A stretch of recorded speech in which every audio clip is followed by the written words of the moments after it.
9 ways I keep myself motivated. Welcome to tonight's live. Hey everybody, it's Wahome. Let me know what we've been up to today, what kind of interesting stuff you've been doing, or what you're keeping yourself busy by over this bank holiday weekend. If you're watching today's live, it's just gone past 1 minute past 6. So comment in the comments below live. If you're watching this on the replay, then comment #replay. And this is your first video content of mine, then just put in the comments newbie, just so I know how new you are to my content. And I'm just also to know, I'm just going to be looking at my Facebook because I'm using Restream. I can't see any comments, so I'm just going to be looking there just to see if anyone's commented, so I can keep myself engaged with my audience. Otherwise, so today's topic is basically 9 ways I keep myself motivated. So I'm going to be sharing with you why it is that you could experience a lack of motivation. What's the downside if you do feel unmotivated, and also what are my 9 strategies that allow me to stay motivated, especially during difficult times like now, I'm experiencing with the coronavirus. So let's just dive straight into the content.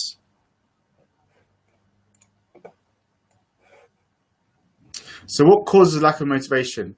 So a lack of motivation can crush you, and it can literally cripple you from taking action. Now, I know for me, my own experience, whenever I feel I'm unmotivated, it stops me from, taking action, achieving results, and actually achieving the successes I want. And it also leads me down into the road of procrastination, where I don't do anything, and I end up falling back into old habits of watching Netflix or watching YouTube. So, a lack of motivation can really harm your success. And so we look down into the cause of lack of motivation. So the first one is you lack a strong why. Now, you might not be admitting it to yourself, but you're actually not really interested in doing this thing. And deep down, either you just don't see the point, or the reward is not attractive enough for you. So if you don't have a strong why into why you're doing a project or a business, what's going to tend to happen is you're going to end up struggling, especially when you have a difficult situation, because you don't have that strong why, your passion's not going to be in there. So when you face that challenge or obstacle, you're more likely just to give up because you're not driven by some burning passion to do this project or business. And if the reward isn't strong enough for you, there isn't an actual gain for you at the end of the road, then again, you're not going to be motivated to, push through the adversities, the challenges, the mistakes, and you're more likely to quit. So you really need to discover what your strong why is. And if you're doing something like a business and you've lost that passion, then maybe it's time for you to look for a different business. Or if you're stuck in a job, it's very difficult for you to leave the job. So maybe then in that instance, then you need to ask, your boss or, your supervisor if you can be involved in different projects to mix up your work, or to add variety to your work. So there's always a way. So, really ask yourself, what is your strong why? What's your passion? And if you can't find any passion in what you're doing right now, then maybe look at changes you can implement. And number 2 is your goals overwhelming you.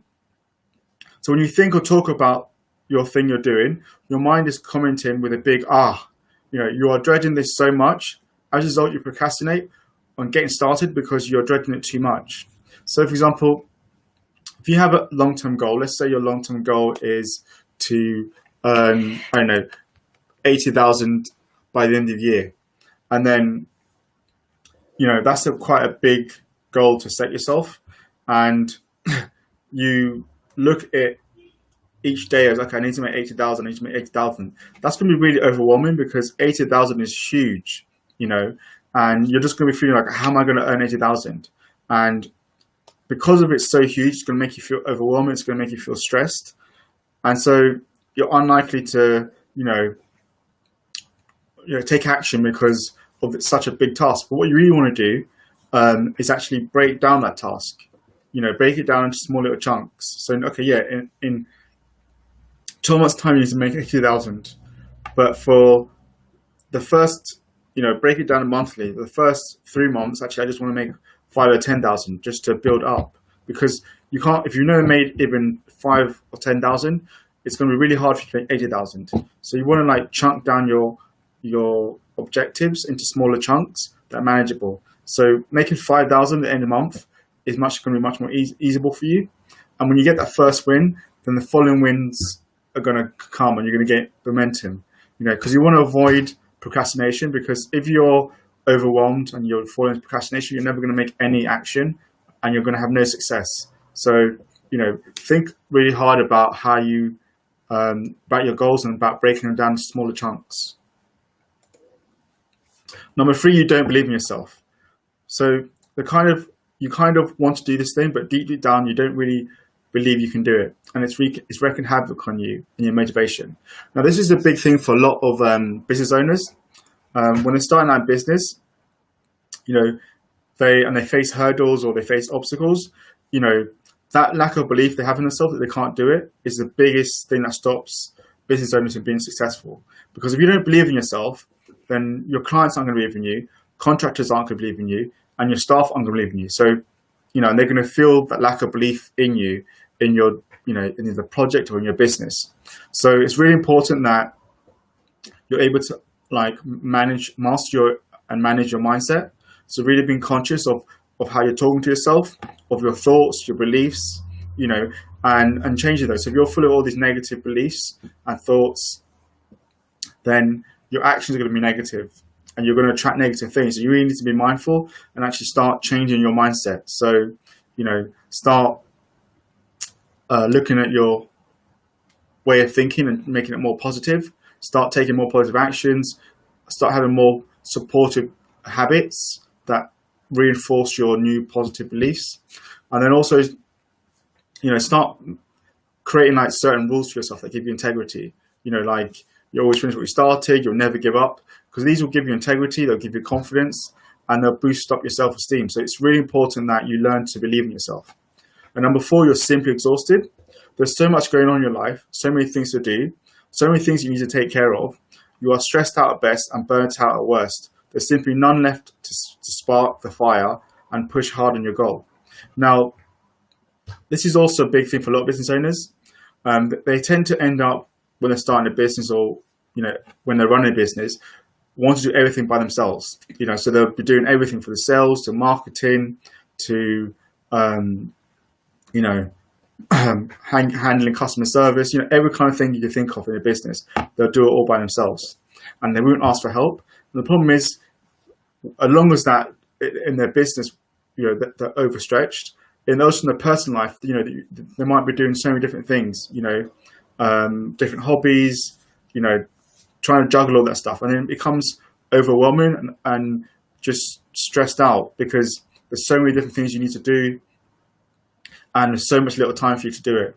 And then you start feeling burnt out, you start feeling tired, you're not probably sleeping well, you're stressed as well and then you're more likely to be eating the wrong foods that make you even more sluggish, and it just all piles up to you and it just feels like there's no outlet. Now, your body needs to recover and repair. So you need to be having good sleep, you need to be delegating work and trusting in the people around you. So if you've got staff, delegate staff, work to them that free up more time for you. If you don't have staff, then look at getting a virtual PA to manage your admin, or look at outsourcing your marketing. There's so many different things you can do, because it's really important that you don't take on too much and that you actually manage your time efficiently. Because if you don't, then if you're just burnt out, then you're not going to be actually productive, you're not going to be successful, and you're not going to be able to do the best ability of work. So it's really important that you are mindful of using the resources around you. Ask for help, manage your time better, look at replacing yourself in terms of delegating or outsourcing work, and really just looking at how you're using your energy. Number 5, the fear is holding you back. So your fear is subconsciously holding you back from gathering the motivation to get started. Deep down, you're afraid to fail or embarrass yourself. you're scared of the unknown or even afraid of success. Now, a lot of people have this, especially the fear of success. They fear that the success was going to change them, the fear of the hard work that's required to become successful, and then they don't take action. They fall into a paralyzing, or they have the fear of the unknown, where they fear to take risks because they can't control the situation, so they don't know what's going to happen, so they don't take action. And there's all that fear of, okay, well, if I go to the bank to ask for funding, they say no, I'm going to feel embarrassed, I'm going to feel like a failure. Or if I go to ask a friend for help or get a coach for help, it makes me look like I don't know what I'm doing. And these are all beliefs that don't serve you. They're actually holding you back, because it's nonsense. Because, there's nothing wrong with asking for help. Asking for help shows that you actually are willing to learn, grow, and develop yourself. You can't control everything, but what you do know is by each time you take a risk, you build confidence and you take a step further to your goals. So you need to be taking risks. And you can't have a fear of success, otherwise you never be successful. Success comes in hand with hard work.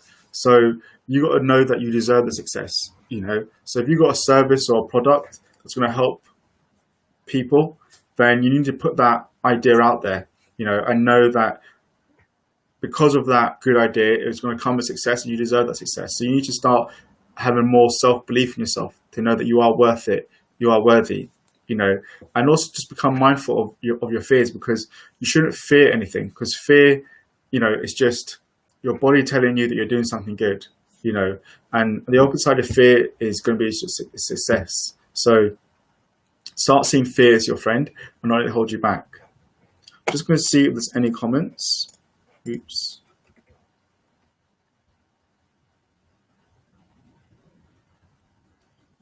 See if there's any comments. Okay, no comments so far. From current slide.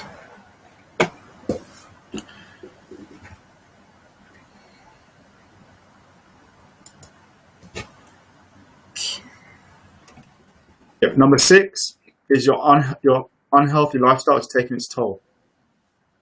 So, for me, I used to have a really bad healthy lifestyle where I wasn't exercising, I wasn't sleeping well, and I wasn't eating the right foods. And I always used to feel really tired, sluggish. I used to feel like muscle pains. I used to have bad headaches. I used to just feel not healthy, and it also affected my performance because I was always tired and sluggish. I was often struggling to focus. I wasn't delivering good work. I wasn't really being productive, and it had a massive impact, on the successes I was seeing, and also it was affecting my self-esteem because I felt self-conscious about my body, and also, so it made me feel like, to have low worth. So, it's really important that you are mindful of your lifestyle, because if you're not mindful of your lifestyle and you have an unhealthy lifestyle, then you're going to feel sluggish and constantly tired. You'll suffer from chronic physical pain, most likely digestive issues, back pain or headaches, and you experience brain fog and have trouble focusing. Now, if you want to be successful in business, you need to be able to have good focusing and good concentration levels, because you're then going to be more alert, more productive, more engaged, and more able to deliver, high results. So, start looking at your diet and actually looking at, how can you change your diet to one that's more healthy? How can you incorporate exercise? And how can you start having better sleeping patterns? And number 7, you set your goals too small or too big. So you're either doing one or both of these things. So you set your goals so small that they fail to inspire you, to take you out of your comfort zone. So if you're setting yourself goals that are not challenging you, then of course you're going to feel unmotivated. So you need to be setting goals that are really going to take you out of your comfort zone. So you can't say you're going to become like a good public speaker and then, make no attempts to do like public speaking in front of people, and instead just be practicing public speaking at home. Look in the mirror, because that's not going to inspire you. It's not going to help you get out of your comfort zone, and it's more going to lead you to, to failing. So if you want to become a public speaker, then you've got to be, taking opportunities to go to events and be a person that stands up and asks questions, or that asks to, lead presentations, or goes to like things like Toastmasters where you get to practice in front of people and talk. You need to be doing stuff like that take you out of your comfort zone. And number two is you set your targets so high that you don't even know how to tackle them, and that leads to a lack of confidence to do so. So if you set your goals so high that they feel overwhelming, then you're unlikely to ever do anything about it. So if you say, "Oh, I want to earn £1 million in 2 months," that's going to be so overwhelming because unless if you've never earned like 50,000 before, to then say you want to earn £1 million in 2 months, you're going to put yourself under such unrealistic pressure, and you're going to feel overwhelmed, and you're not going to take any action, and you're going to end up falling into procrastination. So you've got to be realistic with your targets. Dream big, but dream realistic. So, £1 million in 2 years or £1 million in a year, that's realistic, and then chunk it down. And number 8, you're impatient. I know for myself, I used to be so impatient. I used to expect to have instant success. I wanted instant gratification immediately. I wanted to see, if I'm working hard, for example, for a month, I want to see success at the end of the month, to show that all that hard work was worth it. Otherwise, if I don't get anything by the end of that month, then I fall into figuring out, well, what's the point if I'm not achieving anything? All that hard work is a waste of time. And I didn't realize that it's a process. There's no quick fixes, and you've got to be constantly always working hard and enjoying the journey, and knowing that it might take you 1 month, 2 months, a year, 2 years. There's no time frame to it. But you just got to keep putting the work in, doing the correct processes, and success will come. So you're kind of demotivated because you thought you'd be there by now. You wouldn't have thought that achieving your goal would take so long, and it seriously demotivated you. Now you've got to learn, like I said before, learn to enjoy the process, learn to enjoy the journey, and know that it doesn't matter how long it takes, that you're doing something for life, not for a quick fix to be successful in 2 months. You're doing it for a lifelong journey. So for me, learning to be more patient was crucial. So how are you going to how did I boost my motivation? So today I'm going to share with you like the steps I took to really manage my motivation, to the point now that whenever I feel lack of motivation, I know certain strategies that will help me boost my morale back up and get me back taking action without falling into like a day of procrastination. So number 1 was I had a strong why. So exactly, for example, with my business right now, like I love coaching, I love helping people, I love seeing people get results. So for me, creating a coaching company where I help people to master their confidence, increase their income, fills me up with such a deep burning passion that when I'm coaching, I feel alive. And when I see people get results, I feel so happy that I'm doing something that helps people, and that helps me stay strong in when I face challenges and hurdles, because I know that my services are needed and there's a big need in the market, and that keeps me going. So when I face a hurdle, I know, look, I go back to what's my why. And I say my why is I want to help people master their confidence and increase their income. And that keeps me going, and that allows me to stay focused and motivated and not fall off track. So having a strong why is crucial. So you need to really do some soul searching and ask, what is your big why? What are you good at? What are the pains, desires, wants, needs of the world? And what kind of service can you provide that will fix or solve a problem that the world needs? Number 2 is you want to set your actual weekly goals in a doable yet challenging way that motivates you, and your motivation will thank you. So what this means is you want to set like realistic goals, and what I mean by like that is like you want to chunk down your goals. So if your goal in 12 months is to earn 60,000 for instance, then you want to have intervals. So like you want to have a 3 months objective, a 6 month, and a 9 month objective. So you chunk it down, and then each of those intervals for those 3 months, then you want to have like objectives that you need to achieve in that 3 months. Then I have a review point to see, did you meet those objectives, and then objectives for the 6 months and 9 months to build up until that's 60,000 at the end of the 12 months. And if you don't reach your end of the 12 months, then that's fine. You just look back and say, okay, what did you learn? What you didn't? What went well? What didn't go well? What can you do better next time? And that's how you want to be doing it. Setting like monthly goals, and then you want to have them weekly goals. So you want to have weekly objectives that you need to do for this week, whatever it is you're doing, and have it manageable so that you can actually start getting wins in. So you want to get flow momentum, and you want to be thinking like strategically with your goals. Asking yourself, okay, if I'm going to do this action, what's the worst case, best case, and most likely scenario?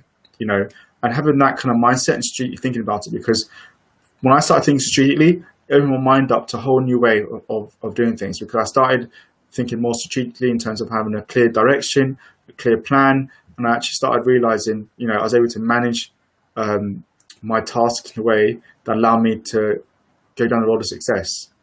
Number 3 is you want to look at your past achievements and remind yourself that you managed to achieve very challenging goals before. So when you've faced a challenge or you've had a mistake or a failure, it's very easy to fall into this downward spiral. But what you want to remember, so for example, I'll give you an example. Like 6 years ago, I had created a business called Emotion Liberation, and that failed. And it was easy for me just to quit, but I didn't, because I stayed to my dream of creating a coaching business. Then now I've created a coaching business and it's doing well, successful.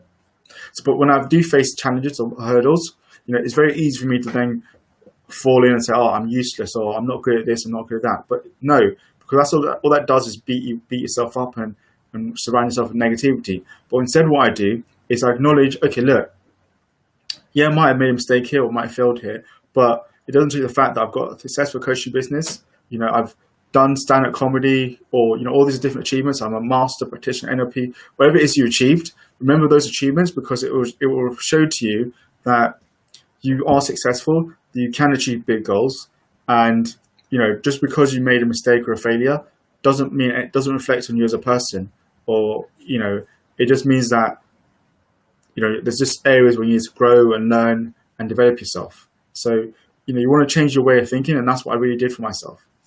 And number 4 was I incorporated a healthy lifestyle. I started ensuring that I did regular exercise. So in my weekly diary, I blocked in times, let's say an hour a day in the mornings, where I'd wake up early and exercise, and ensure that I stuck to that routine of exercising in the mornings. I also looked at my diet. I made sure I cut out foods that weren't serving me. So I cut out things like bread that are making me tired. I cut out all these bad carbs, and I replaced them with more healthier carbs like plantain, brown rice. I cut out all sugar drinks and then replaced that with things like carbonated water or flavored water. I looked at, how can I substitute things in my diet that are unhealthy with more healthy things? I started eating more greens, and just making sure that I was fueling my body with healthy foods that would help me feel more confident, feel more good about my body, feel energetic. And then I also made sure I had good sleeping patterns. I started going to bed early and waking up early. And that immediately started making me, feel more refreshed, more alert, and have a more fresher mindset. So, having regular exercise, a healthy diet, and good sleeping patterns was a crucial game changer in terms of me feeling more motivated, more confident, and more energetic. And number 5, I incorporated daily self-care into my routine. So every day I would do something, and I had it blocked in my diary, self-care. That could be going for a walk, could be having some quiet time, could be reading a book, going for a massage, whatever, anything that makes you feel good about yourself. You need to incorporate that in your daily routine, because you need to be showing yourself lots of love and care, because when you do that, it'll not only boost your self-esteem and your confidence, but it also help you having a more positive mindset, because you are showing yourself love and care and treating yourself in a way that that's nourishing.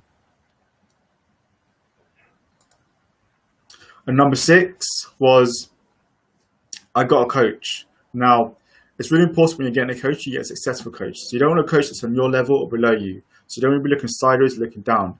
You want to be looking upwards. So you want a coach that's successful, that inspires you, that achieves results you want to achieve, that's motivating you, that's supportive, that's going to hold you accountable. So for me, when I got Adam Stott as my coach, who was a successful multi-millionaire with many different businesses that have been earning revenues of over like 33 million.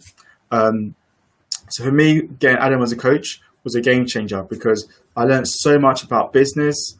I learned so much about my mindset and how to be successful, and I'm learning new stuff every day when I'm around Adam that I didn't know about, and my knowledge is increasing.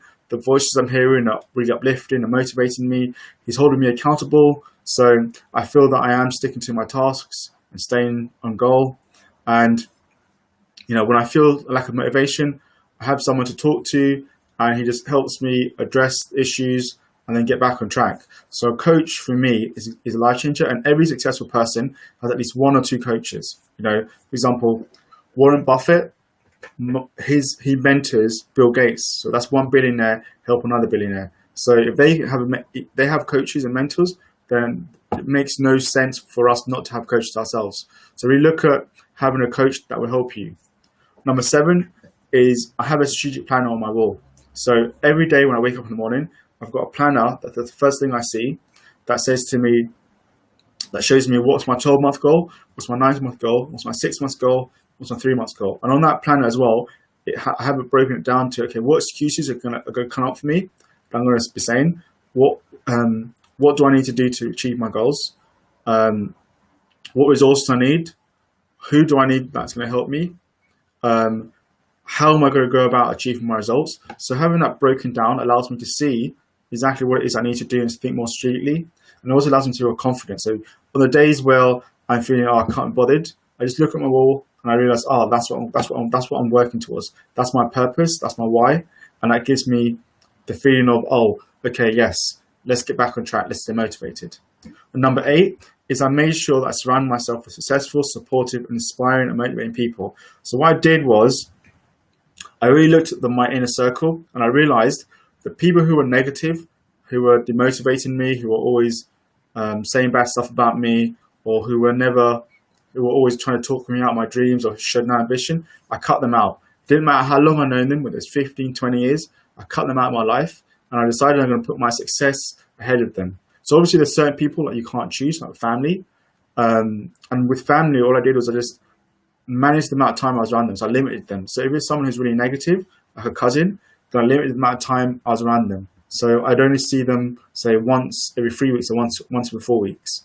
Or I'd limit the time I spoke to them. So I managed to ensure that I only heard positive things. And if they were going to be negative or complaining, then I would say to them, look, sorry, I'm not here to listen to your negative and complaining. So if you want to find a solution to your problem, then I'm happy to. If you're not, you just want to complain, then I don't want to talk to you. So having those kind of boundaries really helped me actually take back control of my life and take back control of the voices I was hearing and the energy that's around me, because I want to be surrounded by positive people. So now with the people I'm surrounded by, because they're all successful, they're supportive, I'm learning something new every day. I'm hearing positive voices all the time.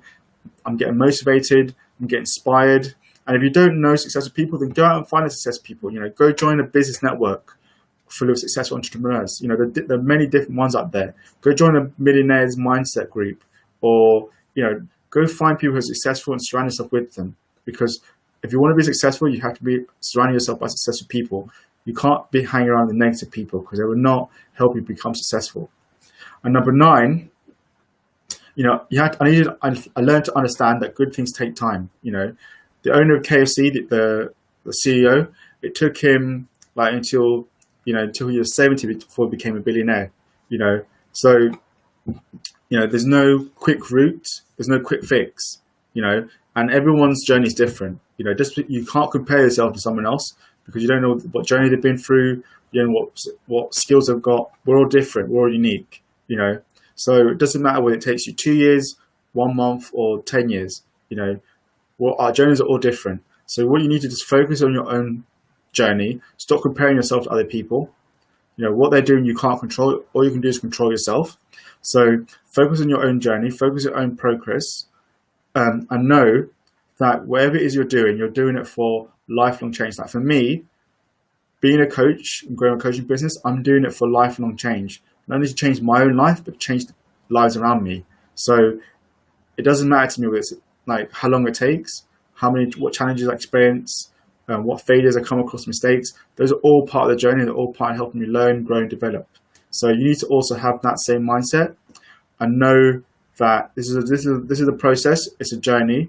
Make sure you're doing the process correctly in the best way possible, and just enjoy it. And because when you enjoy it, you're more likely to lead down the road to success. Let me just see if there's any questions. Okay, there's no questions.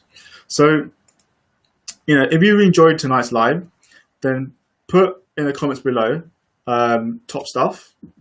And if you stay to the end and you're an A player, then put in the comments A player. Now, A player is what we all want to be striving towards. You don't want to be a B player who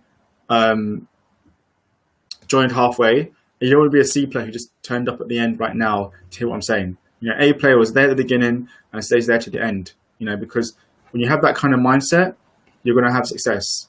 And I also want you to tell me one thing that you're going to be able to take away from tonight and implement. Because there's no point in listening to what I'm saying and then not implement anything. So it's implementation where you start seeing growth and you start seeing changes and you start seeing success. So pick one or two things that you can realistically do straight away and immediately incorporate into your life. Because I promise you, by the end of the week, after you've done that, you will see a massive change within your success, within your confidence, and the results you're achieving. If you want the slides, don't worry. I'll put a copy of the slides with a link so you can download the slides. I'm also going to be doing another live tomorrow at 6 p.m. So check that out. But also tell your friends, families, and colleagues about my lives, because if you're getting lots of value and you're enjoying them, then if you tell them as well, it will also help them get lots of value and help them develop, help them grow. And the more people we can help, the more people we can help really make a difference in their lives. So share it and let other people know about my lives and and spread the word. Otherwise, thanks everybody for being on tonight's live. We will catch up tomorrow. So have a great evening, and I'll see you all soon. Bye-bye.